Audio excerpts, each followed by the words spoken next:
O'Dell, and I have polio and a post-polio syndrome.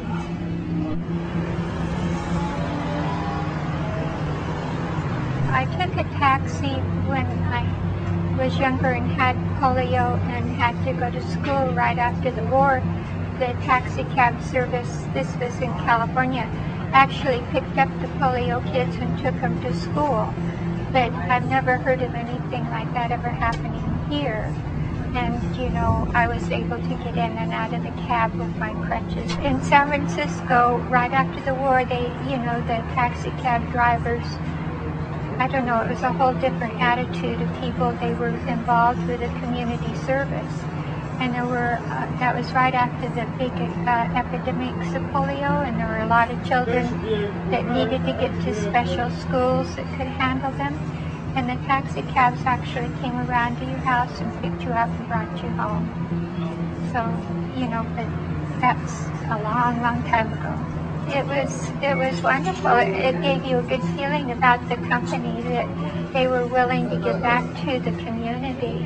Whereas here, they're not even willing to serve the community if you pay them. You know, they can't give you any assurances or any priority. You just like you don't matter. Okay, and how does that make you feel, just as part of the community or just someone with polio? Well, it just makes me feel like I'm not important to them. You know, they can make a lot more money and get better tips elsewhere. There's no reason for them to be concerned about it.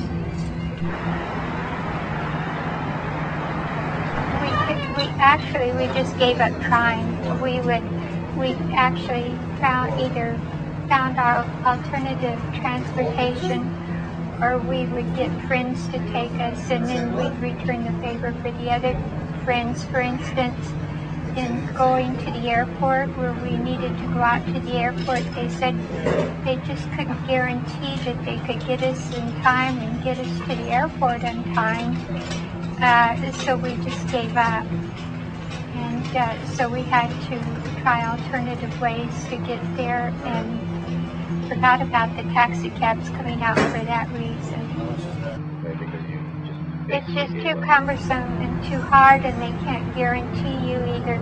If they give you a time, lots of times they just don't even show up. Okay, so that's happened to you a lot? Oh, yes, it did. Enough that I just quit. So would the dispatcher tell you they're on their way, or how would that work? Well, she would always say that she would try to get someone out there, but that she couldn't guarantee it. And, you know, we would get in a time situation that we couldn't, you know, just wait and try to figure it out. So we would go ahead and make other plans. Okay. How do you feel about that as like a business model? They could try. I don't think it's good at all. I think they got it too good and too easy out in the strip corridor with all of the convention service and the casino service. They don't give any priority to the people that live here, the townspeople. I don't think it has any real importance or priority in any way. If you were able to speak to somebody that was handing out the taxicab licenses, what would you say about a new company coming onto the street that would serve your community? I would say that it's very, very much needed. It is needed. And it would not be taking a single thing away from the people that they have on the street driving cabs today.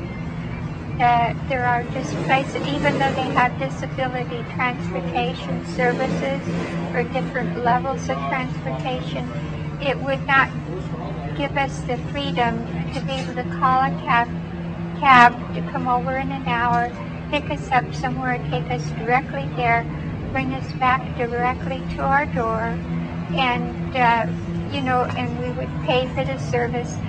That service isn't out there anywhere. You have to get 24-hour service. You have to be, like my sister has to be 4 hours on her cat bus because they're picking up and dropping off other people. And it makes a trip a long time when you're very sick. And, you know, some days you don't even feel well enough to get to the doctors, but you have to. And to get on that bus and that long drive it's just too hard. You give up and you just don't even go to the doctor. Yeah, it's a missing component to something that we need very badly to help take care of the citizens that live here. Well, I just would like any taxi driver to make more of an effort I know there's a lot of good people out there that are taxi drivers, but I know and a lot of them are afraid of high crime areas, but this isn't the case.